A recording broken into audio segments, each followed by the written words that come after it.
দেখো গ্যাস বন্ধ করে দিয়েছি, সাইড দিয়ে তেলও ভেসে উঠেছে। এখন আমি এটাকে নামাবো একটা অন্য পাত্রে।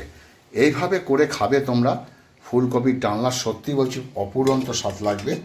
যা দিয়ে খাও না কেন এর স্বাদটাই অতুলনীয়। আর নিরামিষই তোমরা জানো, আমি তো এইভাবে ডালনা করে খাই ফুলকপির ডালনা। অফ সিজনে ফুলকপি খুব ভালো লাগে। ওই ওই ওই দেখো একটা পাত্রে প্রথমে 1 চামচ হলুদ নিলাম, একটু কাশ্মীরি লাল লঙ্কার গুঁড়ো নিলাম 1 চামচের মতো, 1 চামচ ধনে গুঁড়ো, 1/2 চামচ জিরে গুঁড়ো দিচ্ছি, লাল লঙ্কা গুঁড়ো অল্প একটু। সমস্ত কিছু আমি একটু জল দিয়ে গুলে আগে থেকে রেডি করে রাখবো। ভালো করে একটু গুলে নেব। হ্যালো বন্ধুরা, আজকে তোমাদের একটা সুন্দর রেসিপি দেখাচ্ছি। যে রেসিপিটা পুরো সম্পূর্ণ নিরামিষই, এই গরমে খুব ভালো লাগবে, একবার করে খেয়ে দেখবে। আমাদের এখানে মদনপুরে দেশি ফুলকপি পাওয়া যায়। মদনপুর, তোমরা জানো মদনপুরের নাম শুনেছো তো। দেশি ফুলকপি, লোকাল দেশি ফুলকপি, ওটা দিয়ে আজকে একটা সুন্দর নিরামিষে ফুলকপি আলুর একটা ডালনা করছি। চলো সবার প্রথমে আমি কি করেছি দেখাচ্ছি। ফুলকপি আলুগুলোকে আমি একটু জলে সেদ্ধ করে নিয়েছি, দেখো একটু নরম নরম হয়ে গেছে।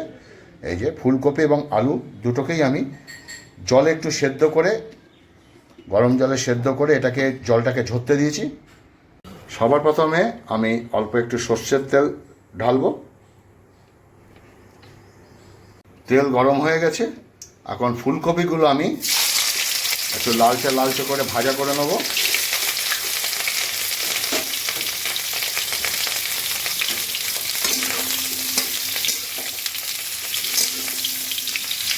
এই রেসিপিটা এইভাবে করে খাবে, খুব ভালো লাগবে।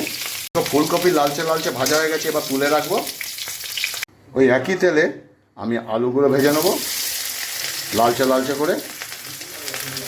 ভাজতে ভাজতে আমি একটা মশলা রেডি করেছি। এখানে 1 চামচ হিং, 2টো তেজপাতা, একটু মৌরি এবং দারচিনি, লবঙ্গ এবং এলাচ, এটা আমি একটা জায়গায় নিয়ে নিয়েছি।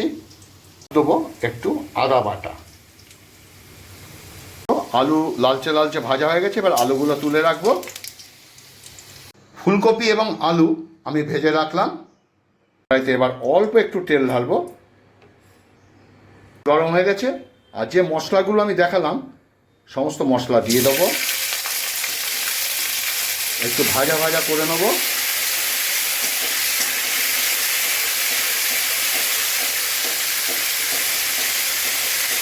এবার সেই মশলা যে মেশানো সেই জলটা আমি দিয়ে দিলাম, যেটা আমি মশলা মিশিয়েছিলাম আগেই দেখিয়ে দিয়েছি। এবার এগুলো একটু কষিয়ে নেব ভালো করে। ওই ওই ওই দেখো একটু তেল ভেসে উঠেছে, মশলাটা একটু কষিয়ে নিয়েছি। তেল যখনই ভেসে উঠবে ঠিক এরকমই, তখনই মাঝারি সাইজের একটা টমেটো আমি এটা হাত দিয়ে চটকে নিয়েছি, তোমরা বেটেও দিতে পারো, টমেটোটা এর মধ্যে দিয়ে দেবে। দিয়ে এবার সমস্ত কিছু টমেটো সমেত কষাবে। গ্যাস মিডিয়ামে থাকবে। ওই ওই ওই আহা হা হা হা। এই অবস্থায় আমি পরিমাণ মতো লবণ দিয়ে দিলাম, দেবো একটু চিনি, কিছু একটু ভালো করে মিশিয়ে নেবো, কষিয়ে নেব। গন্ধ দুর্দান্ত ছাড়ছে। ওই ওই ওই আহা হা, দুর্দান্ত। স্কিপ করবে না কিন্তু, ঠিক এইভাবে খাবে খাবে খাবে। ওই ওই ওই গন্ধে বো বো মো মো করছে। নিরামিষি তরকারি তোমরা বলো না আমাকে বারবার, এই যে নিরামিষি তরকারি প্রচুর আমার পেজে পাবে, তো এটা তার মধ্যে একটা। চলো পরপর নিরামিষ রেসিপি পরপর দিতে থাকবো, স্কিপ করবে না দেখতে। আর ভিডিওটি যদি ভালো লাগে প্লিজ ফেসবুকের মাধ্যমে অন্যের কাছে একটু পৌঁছে দিও। চলো নেক্সট কী করছি দেখো। দেখো তেল উপরে ভেসে উঠেছে, তার মানে মশলা কষানো হয়ে গেছে, সুন্দর মিষ্টি গন্ধ ছাড়ছে। এখন আমি এই ভাজা ফুজে ফুলকপিগুলো আছে সেই ফুলকপিগুলো দিয়ে দেবো, দিয়ে একটু ভালো মতো মিনিট 2 কষাবো। একটু জল দিয়ে দেবো,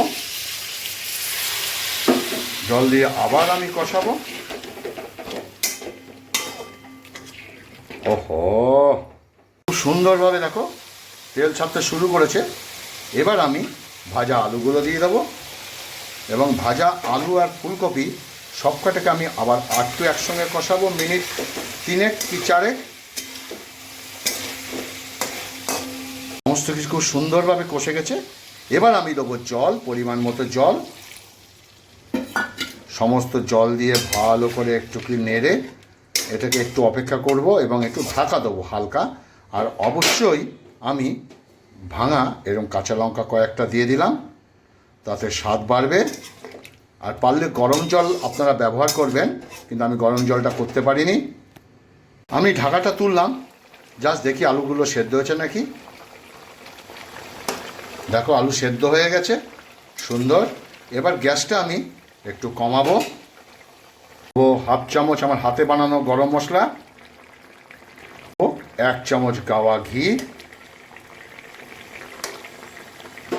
দিয়ে সমস্ত কিছু একটু ভালো করে নেড়ে নেব। গন্ধ মো করছে, ওহো, এইভাবে করে খাবে ফুলকপির ডালনা। এবার আমি এটা ঢাকা দিয়ে দেবো।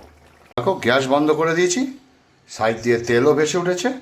এখন আমি এটাকে নামাবো একটা অন্য পাত্রে। এইভাবে করে খাবে তোমরা ফুলকপির ডালনা, সত্যি বলছি অপুরন্ত স্বাদ লাগবে। যা দিয়ে খাও না কেন এর স্বাদটাই অতুলনীয়। আর নিরামিষই তোমরা জানো, আমি তো এইভাবে ডালনা করে খাই ফুলকপির ডালনা। অফ সিজনে ফুলকপি খুব ভালো লাগে। ওই ওই ওই দেখো, বিউটিফুল। আহা হা হা। তো বন্ধুরা, কেমন রেসিপিটি লাগলো অবশ্যই বলবে। রেসিপিটা কেমন হলো অবশ্যই বলবে। আর এইভাবে করে খাবে, দুর্দান্ত লাগবে। ও, মা বোনদের কথা খালি একবার চিন্তা করি কীরকম রান্না করে না। আমি তো বেটা ছেলে মানুষ, তা ঠিক আছে, যাই হোক। আর ভিডিওটি ভালো লাগলে প্লিজ একটু ফেসবুকের মাধ্যমে অন্য জায়গায় একটু পৌঁছে দিও। ভালো থাকবে, সুস্থ থাকবে। আগামীতে ভালো ভিডিও নিয়ে আসছি। নমস্কার।